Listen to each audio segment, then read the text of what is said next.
Okay, welcome to the last day of EPIQ for the year. As always, on our last days, we have some amount of showcases and stuff like that. Some of them are recorded and some of them are not. Notably, our final teacher showcase for the day, which is on the schedule, is really just a time for us to all kind of like banter and show off some of the stuff that we've built this week as part of the assignments.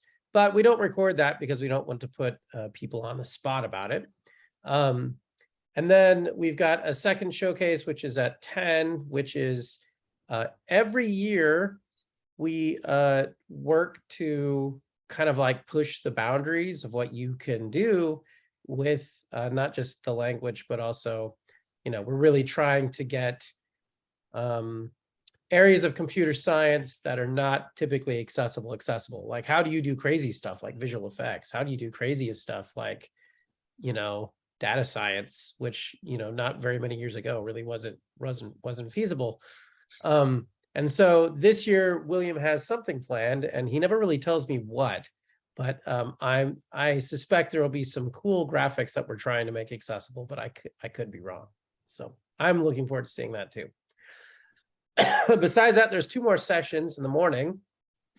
First is on regression, and the second is on exporting to SVG, or really about sharing your files across web browsers and stuff like that without needing Quorum code anymore. Like, there's a way to basically export it, and we're going to be talking about that. So let's get cracking then. So we're going to start on regression, and I've put the regression thingy bob in Slack, but the lesson itself is on the schedule, and I will put the, oh, sorry, I didn't put the lesson in Slack. I did now. And if you want to go to it, or it's on the calendar on the schedule as well. And I'm going to share screen, and I'm going to talk through some details with this, and hopefully we can kind of be a little bit interactive, because this part of statistics, this part of our content is a little bit complicated, and I want to kind of explain why that's the case. So first of all, while we've done a considerable amount of vetting about our charting libraries at this point, our statistics libraries have quite a bit of work done for the code to make sure that it's calculating the right answer and these kind of things. However, we haven't finished our empirical studies yet. We're waiting to run them for various complicated internal reasons that don't really matter. And so what that means is that while we've got some work there, we're still using a lot of the old names and symbols and details that come from the field of statistics. So you're going to be seeing a lot of single letter variable names like B and R and F and things like that. And those are pretty confusing. We are planning on a series of studies to try to make statistics itself easier to understand, especially for younger people. But in the meantime, I'm going to translate this stuff into English if you're not a stats person. But before we get going, we're also only going to talk about one type of statistical test, and that is regression. So can anyone explain to me what regression is, and more crucially, why we care? Like, why do we even give a rip? Like, this is in Common Core, but like, why? Who cares? What is it? What is it for? Why would you use this?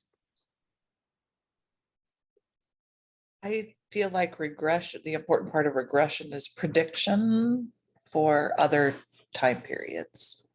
Prediction for other time periods. Okay. So prediction. Okay. Any other thoughts? It's prediction. What does that mean? Because if you can get an estimation of where the data is tending to go, then you can make other judgments about where it might go in the future. Okay. So that's interesting. And there is some truth to that. Regression is really a simple way of doing prediction, typically linear. But so let me kind of start with a little bit of a story about where a lot of this stuff comes from. And really the important piece is obviously, and Tim, I'm sure you'll agree with this, the important piece is actually beer. And so what happened was scholars in the 1800s, early 1900s, they had been experimenting around with certain ideas related to statistics and math and things like that. And they were worried about centricity and dispersion. And eventually there was this fellow, I think his name was Gossett, and he was developing beer for Guinness, I think in Ireland. I think that's where it started. Could be wrong about that part. But they were developing beer, and they had this thought that when you're brewing, I don't brew, but if you did, hypothetically, you want it to be safe. But the question is, how much do you have to test in order to show evidence that it's sufficiently safe? And so Gossett developed this test, which eventually was called the student's t-test, which is kind of a misnomer name. He was actually the student because Guinness wouldn't let him publish, right? So it became, he called himself student in the academic paper to kind of get around the embargo or whatever you want to call it. But here's the thing. What ended up happening over time, other scholars started looking at some of these issues related to testing. That they're developed a series of tests. One's called the ANOVA, that's probably the most famous, by Ronald Fisher. Eventually, we discovered that those equations essentially were the same in terms of the regression, so they were useful for different kinds of things. And we found out as well that you can use these things for prediction, and how you manage that prediction is complicated and depends a lot on what kind of test you're using and how you're using it or why. But it's useful for many things. So it's useful for things like discrimination of safe beer. It's useful for stuff like that. It's useful in vaccine trials. It's useful in other areas of science. We often use these kinds of tests to determine whether things are different from each other. And it's also useful when, like Sarah said, when we want to make predictions about what could happen in the future or what could happen based upon some data that we have, like what kind of result we might get. Okay, everybody with me so far? All right, so statistics, though, has the downside of being insanely esoteric. Studies show rather consistently that not only is it just weirdly esoteric, it's so esoteric and so badly thought through in many ways that it causes anxiety. There's even a name for it. It's called statistics anxiety. And in addition to causing anxiety, that anxiety is so bad that it's known to actually lower grades across the board. And we know that it varies by what kind of tool is being made. So differences between SPSS and R and other tools actually can make it worse. And it is easy to see why, because if you often have code for statistics, it can be kind of super gross. So I want to pause here for a second and just show you an example of why statistics can get really gross looking. So I'm going to pull up a little chart from that we have from a proposal that we wrote, just so you can see it and just so you can get a rough sense of like how deep this rabbit hole goes and how much we have to claw out to make this easy to understand for people. So give me just a minute as I pull this up, but I'm going to show you an example from the programming language R. And I just want to give you a rough sense of, oh, where is it? There it is. Okay. How deep this rabbit hole goes. Okay. 1 second. Okay, so I'm going to go to share screen. And this is, don't worry about what the document is, just a little detail from a Jupyter, what's called the Jupyter notebook, using what's called the ggplot library. And you'll notice on the screen, I'm not going to read it all, but it gets pretty complicated. There's library, left paren, ggplot2, mtcars, $gear, less than, dash, factor, mtcars, $gear, comma, levels, equals c, left paren, 3, 4, 5, right paren. And it kind of goes down this rabbit hole of pretty complicated syntax and semantics. And then on top of that, that particular one generates a chart.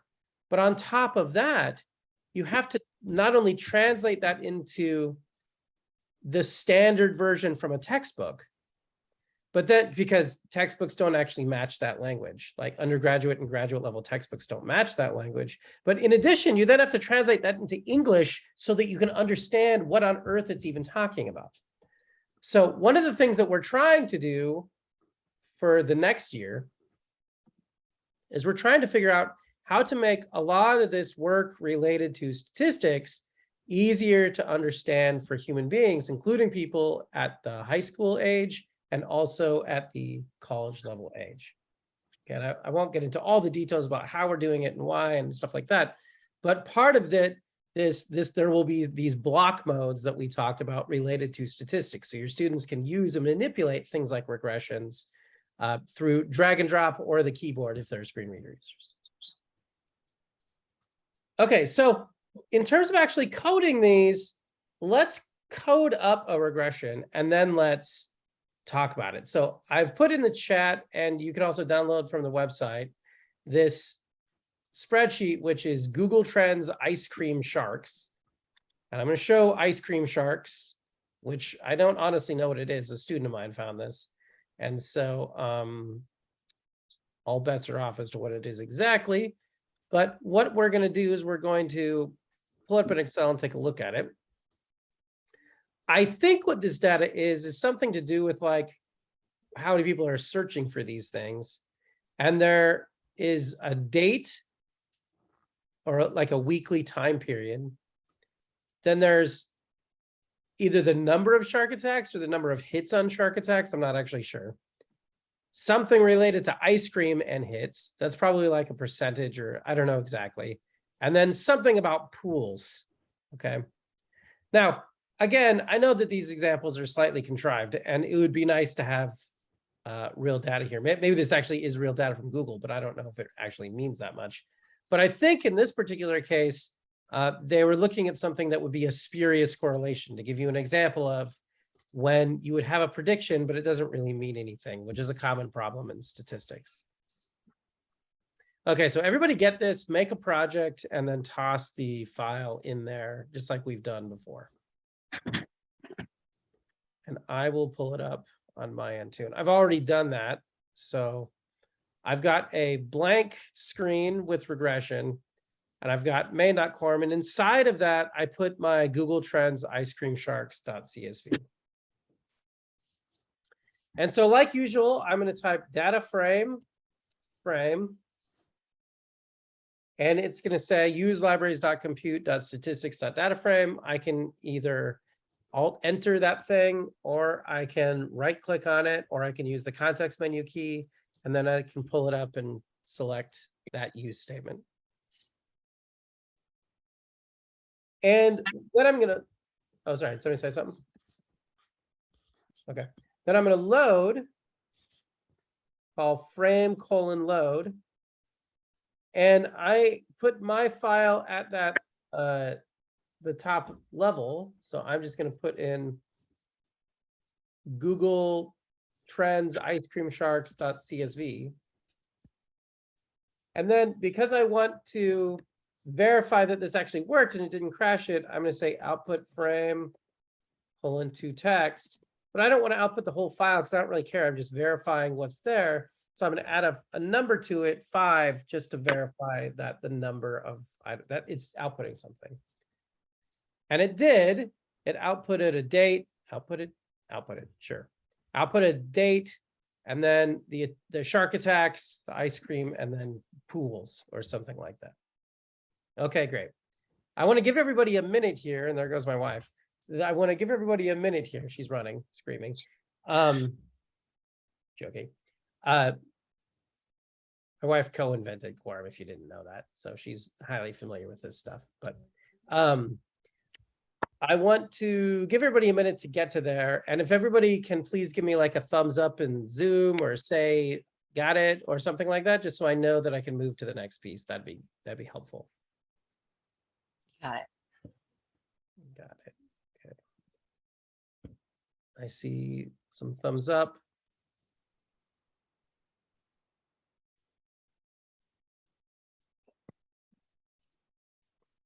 I see Mike's face. Yeah, I'll give people one more minute, or if you need more time, feel free to just say so in Slack or whatever too, and that's okay. I'll give you just a few more seconds then.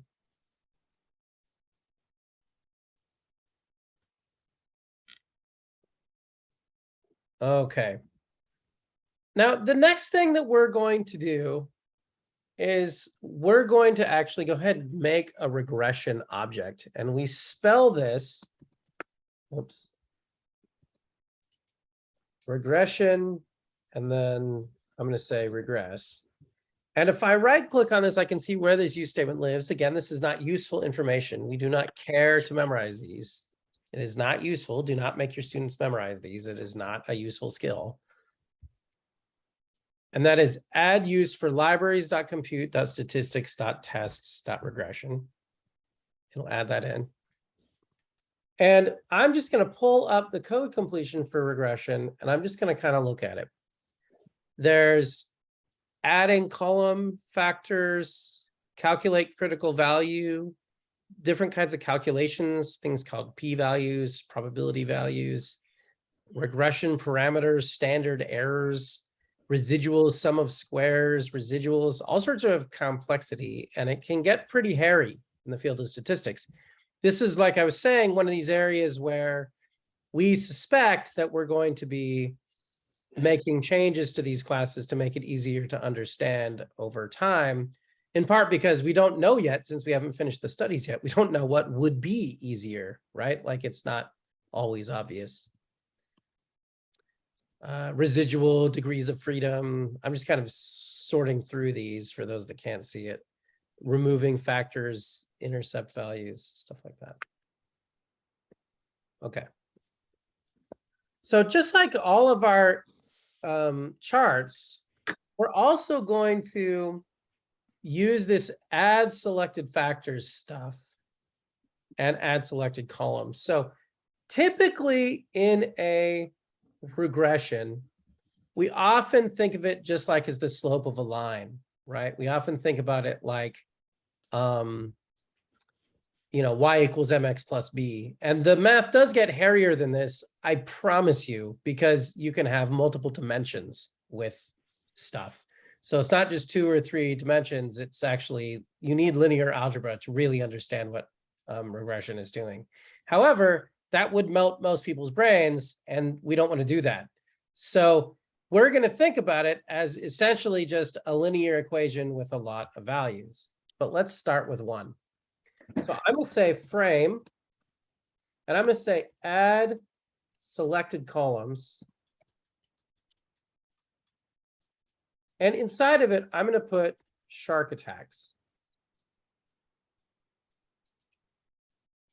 And this is equivalent to my y value, if I recall. Okay. And then I'm going to say frame add selected factors. And I'm going to say ice cream. Okay, and then let's jump back to the spreadsheet to make sure that we've got that. And I'll dump this into Slack for now so people can additionally have that. This is all in the lesson, but nonetheless, or stuff like it. But there it is in Slack as well. Okay, and then let's look at this, look at the spreadsheet. And we're going to do this for a particular reason.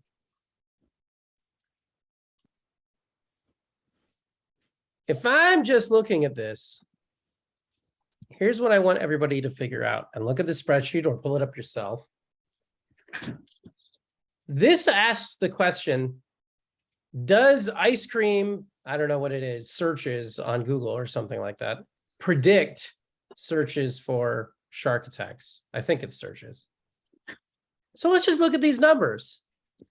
41 and 5, 43 and 5, 44 and 5, 51 and 5, 43 and 5. So right away, we see that ice cream has a bunch of different values, and these are all 5. So does it predict it?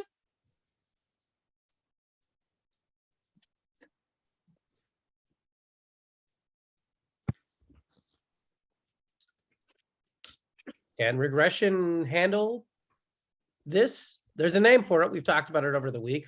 When you've got variation like this, we call it what? Call it dispersion. And regression handles dispersion. This is one of the key aspects of statistics, is handling dispersion in complicated ways. If we keep going, somehow 51 is 5, 49 is 4. 44 is 9, and 41 is 5. Somehow it's looking like if this is predictive, it's maybe not that predictive. Okay, so the reason I point this out is because I want to give you an intuitive sense of what the regression is doing. The regression is saying, does this number here in the ice cream column, if I give you that number, can you accurately predict the number in this column here? That's what this is asking. Does the number in C predict the number in B? Yes or no? And it's not just yes or no, and how much? How much? And how do you calculate it? Right? How do you calculate it? It gives you an equation for how you can do this calculation, which may or may not be right. So by show of Slack votes, a very scientific procedure, how many people think that this is predictive, and how many people think that it isn't? Yes or no, or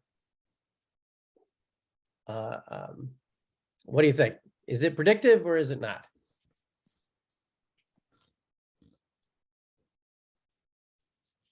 Go ahead and type into Slack. Oh, and my student just responded to me. He said, Sam said, it's how the amount of searches for ice cream, shark attacks, and pools on Google over a couple years. Leslie says no. Amanda says no.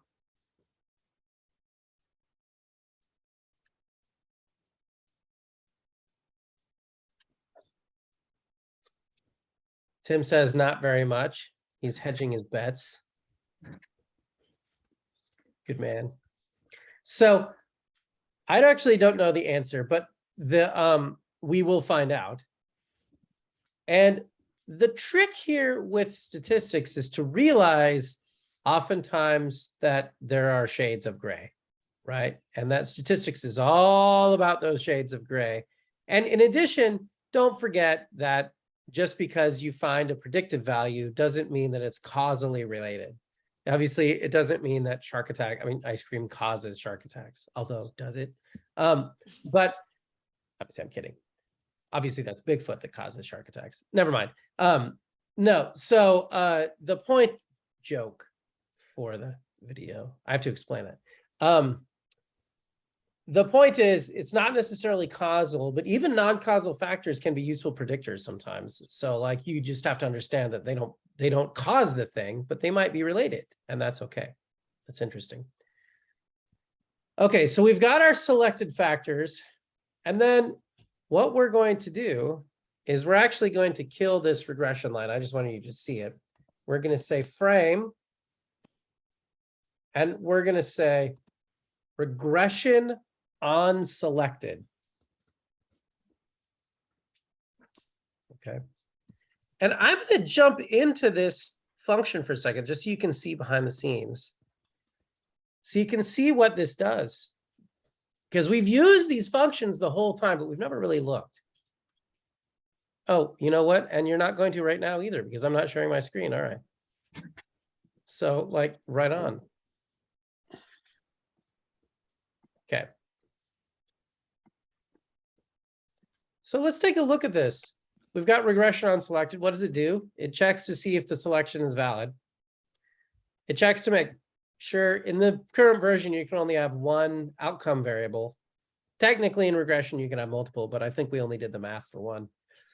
And then you have to have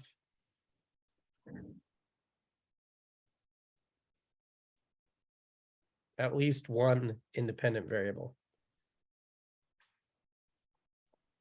Wait, okay. Okay, let's just keep going. Let's see what happens. Okay, if I have a feeling I might have made a boo-boo. That's okay. If I then have a regression value, I'm going to say result.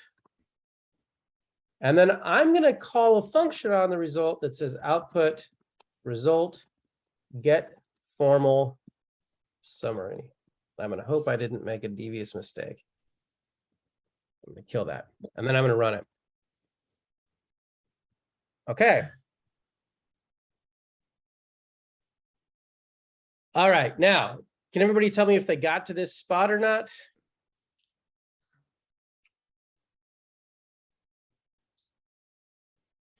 What did you kill? I missed that. I'm sorry. Let me post this whole section into Slack again.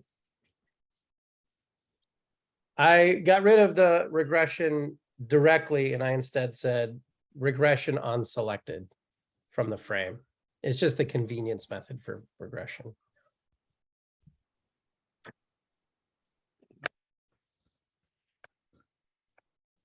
Okay, and it outputs something really bizarre, and it's going to take a little bit of explanation. And we'll get to that in a second. My children are literally screaming outside the door. Hold on 1 second. Let me. Scream back. Oh, guys. The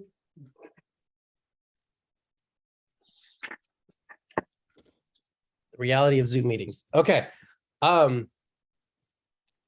Okay, so let's take a look at this. We've got a phrase that it outputs, which is hyper academic and formal, and we'll explain. But it looks like this. It says a multiple linear regression was calculated. R squared equals 0.258. F left paren 1, 259 equals 90.123, comma, P equals 0.001. So obviously that means what? Something. Something. Good. That's as good as I think we can get. So here's the deal. This is one reason why I say that statistics causes anxiety. It's because academics largely use incredibly esoteric language to describe the results of these values. In English, what this means is, remember that we had this R squared thing we talked about the other day for a trend line?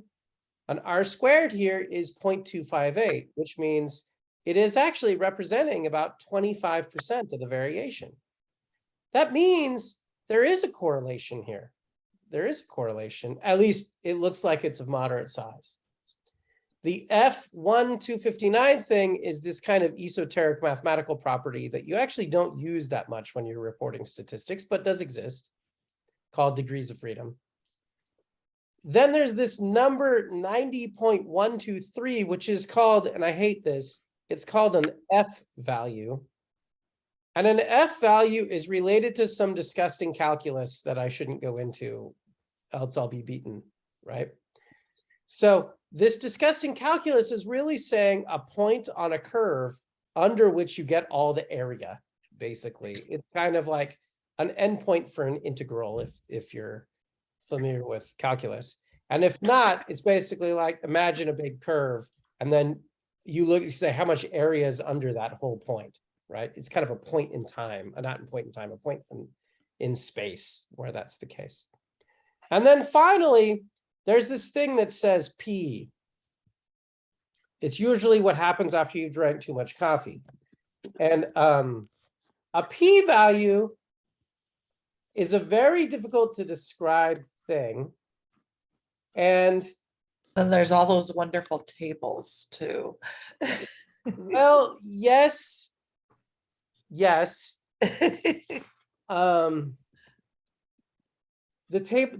tables are a funny thing. So what I want to do is I want to see if I can find it. I'm going to show you, believe it or not, I'm going to show you a video. Ah, I know. And there's words on it too. So, and I like this video. If you don't like it, then let's agree to blame Tim Cluthy. Right, Tim? And what I'm going to do is I'm going to play this, and this is about what is a p-value. This is a group of academic statisticians trying to describe what a p-value is. And there's often an advertisement that comes in. I'm sorry, I hope it's not this time, but sometimes. Okay, good.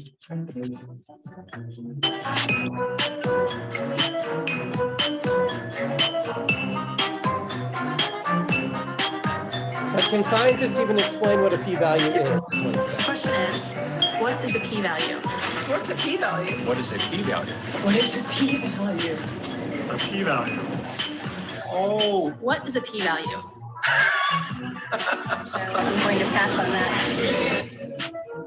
So, wow, the p-value is The hypothesis you're testing is you need statistics to try to estimate if what you think is there. I know what many people that I have respected have written about and in fact quoted them. Is that a roundabout enough way to dodge your question? Can you explain what a p-value is in a sentence? Well, I've actually spent my entire career about the definition of p-value, but I cannot tell you what it means, and almost nobody can.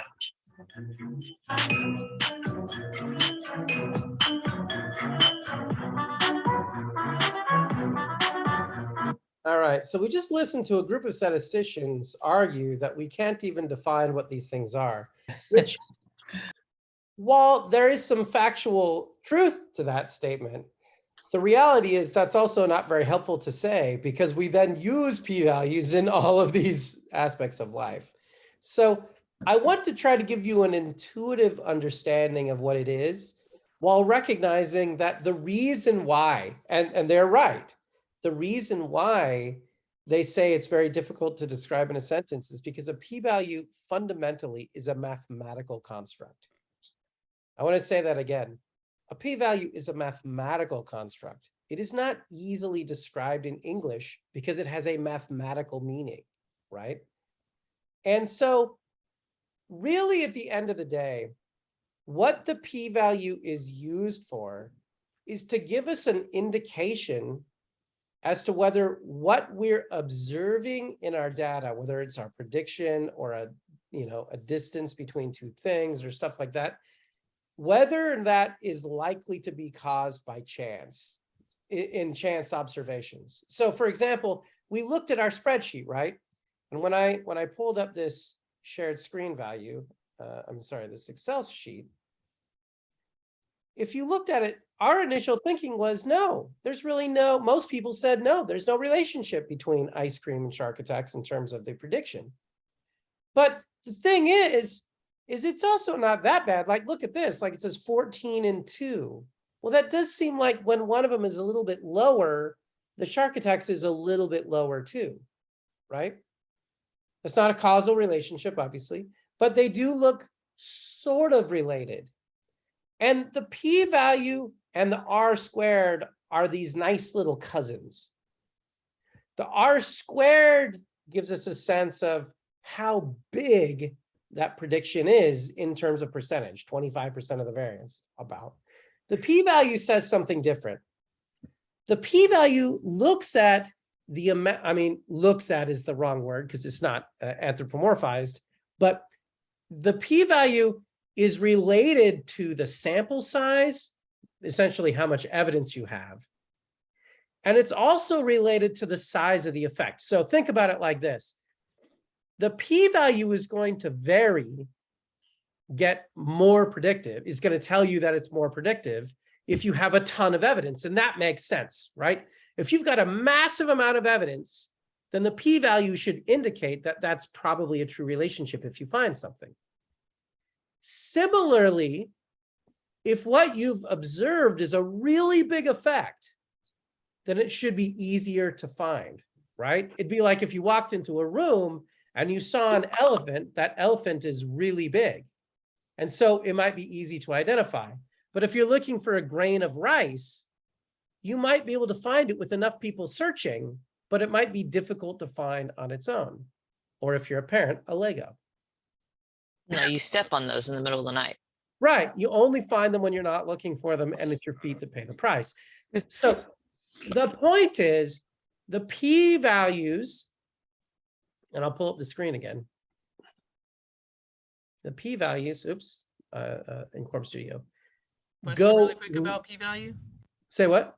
Could I ask a question about it really quick? Of course. The number itself. So typically, like the smaller the number is, the like less likely it is to randomly happen. Like stronger evidence you have. Sort of. You're right. I was just about to say that too. Okay. When the number goes down, that means you've probably found something not due to chance, right? These are calculated a little bit different depending on the test, and there's lots of complexity here that I'm kind of glossing over. But as the number goes down, it means you've probably found something not due to chance. As the number goes up, it means you should be more suspicious that you've found anything, right? If you have a p-value of 1, which is the max, 0 is the bottom and 1 is the max. If you have a p-value of 1 or close to 1, your data probably isn't predicting anything, or you don't have enough evidence, right? Like if you only got 3 data points, then, well, you've only got 3 data points. So in this particular case, from that perspective, we have a p of 0.001. And what that means is that we've probably found something not due to chance. It doesn't mean causality. And the R squared is 0.258, which means it explains about 25% of the variance, or closer to 26, actually, 25.8% of the variance. And you can only go to 100. So like that's a quarter of the variance, right? So that's actually a moderately sized effect, which maybe makes sense, right? Ice cream probably does trend on Google similarly to shark attacks, because they probably both happen in the summer, right? I would imagine. That's called a construct validity problem, because there's probably some other variable causing it, but that's not really the point. Okay, let's do one more. And this time I want you to change one of them to pools. And I want you to see how the p-values and stuff change. And I'll do this too. So instead of shark attacks, let's do pools.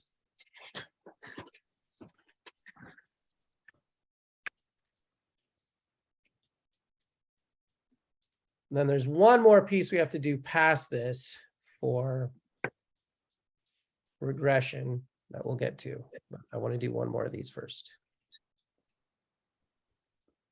Okay, if I run this, in this particular case, we've still got a p-value of 0.001.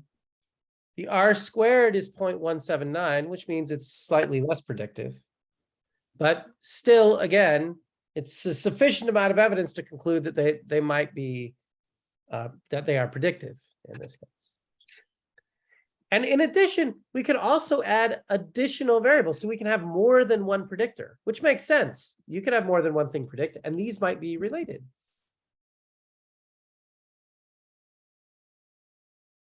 In this case, we might have ice cream and pools. And if we run that, we get a p-value of 0.001 and an R squared of 0.27. Now that's interesting, because the R squared, even though it has both variables in it, didn't go up that much. Can anyone figure out why that might be?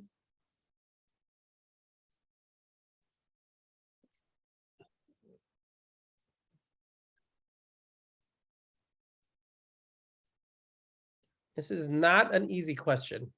I'm not going to lie. You added more data, so you spread out the effect. That's a good guess. In practice, though, what it means is that adding both variables together didn't really make it more predictive, which makes sense. You can predict something with a variable that isn't very predicted. If you add it, it's not going to help the model very much. So this makes a combined model of all the variables, but then it doesn't really add much more. Let's do one other crazy thing. We're going to say frame, add column. And in this case, we're going to call our column combined. And we're going to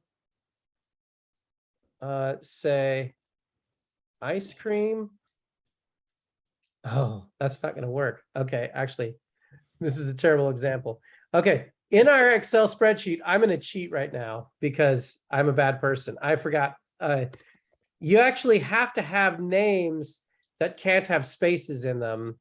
Oh, To do these like custom column values, because I require quorum names for the actual column values.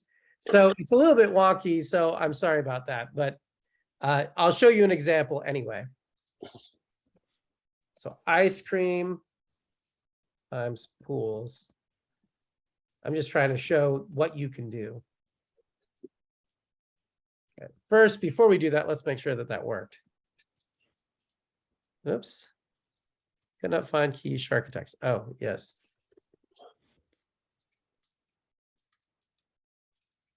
Okay, good. I got the same answer. And so now what I'm going to do, I'm going to add a third predictor, and I want people to tell me what they think this will do. Of combined, and it's the multiplication of ice cream and pools. Should that raise our R squared, lower our R squared, or not have much impact?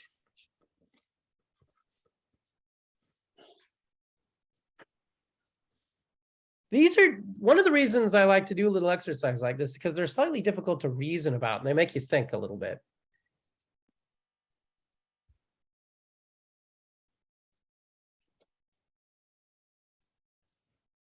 I see somebody typing away.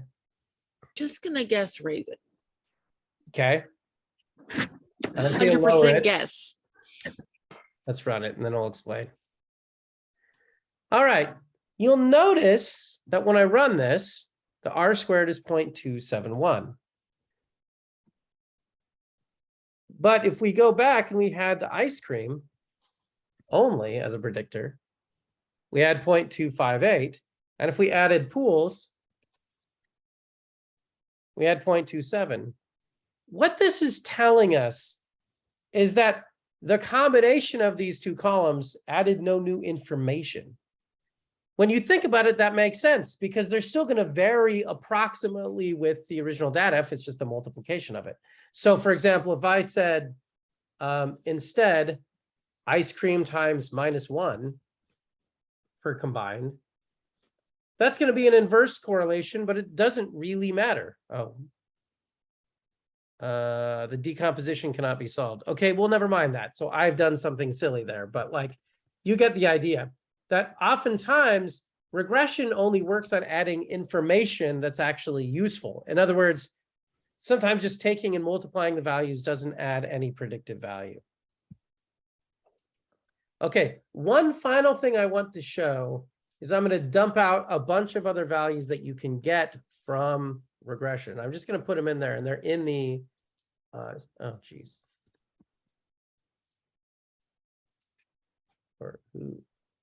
Tim, can you make a note that there's a compiler error on the site for this lesson?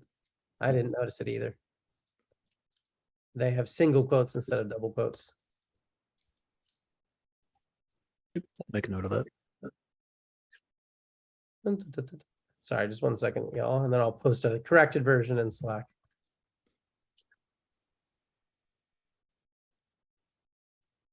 Okay.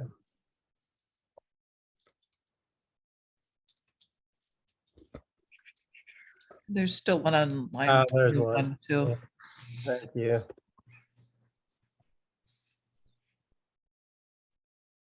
All right, now, the last thing I want to tell you is that, and we're not going to get into all the details of what all these are, but you can get different kinds of values from a regression. There's a thing called beta, and beta are related to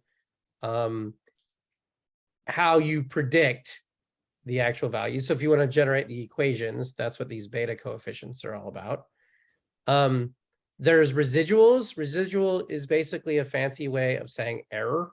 So you've got these trend lines for scatter plots, and this tells you kind of how far off these ideas are. There's residual sum of squared. This is literally taking those errors and summing them and squaring them. There's the total sum of squared, which has to do with summing everything and squaring it. There's this F thing that I mentioned, the P thing that we mentioned, and the R squared thing that we mentioned. And there's a bunch of other stuff as well that are related to values. Generally speaking, you don't always want this. You just want to do the calculation and know if it's legitimate and maybe have the equation output to you if you need it. But generally speaking, I'm just trying to point out that there are other values there if you need them from some other purpose. Okay, so I know regression is the scariest one, and in high school, there's probably not a whole lot you're going to do. But so I want to ask as a final question there, when we get to doing this in high school, what do your kids do with regression? Because reading Common Core, it's pretty vague. Like, do you just tell them about it? Do you do something specific? What do you do in the classroom for regression for this context? We do some calculation of regression and just talk about how well then the data fits the graph, that tells you how well it fits. That's pretty much the extent of what I've seen. Okay. So would it be In most states, it's a starred standard, which means your upper level students are going to get to that. Oh, interesting. I know. I completely forgot what state you're from, but you guys added more statistics. But in most states for Common Core, it's a starred standard, and you just don't get to it. In Iowa, we Thank you. all of those. My brain went to Nebraska, but I knew that wasn't right. That's Same general area. yeah. I knew it was wrong at least. Okay. All right. Well, then we have a few minutes. The next session is going to be about sharing our data. And that one will be how you can take a lot of your charts and graphs and give them to other people without needing to give them Quorum code or I'm on a website or download tools and stuff. So we'll talk about that in a minute. But before we do, I want to give everybody a chance to obtain more coffee, in part because if I don't, I will die inside. So let's take a 5-minute breather, come back at 9, and then we will all come back with fresh cups of coffee or whatever, and we will talk about sharing our data. Okay, be back with you. Let's stop the recording for you.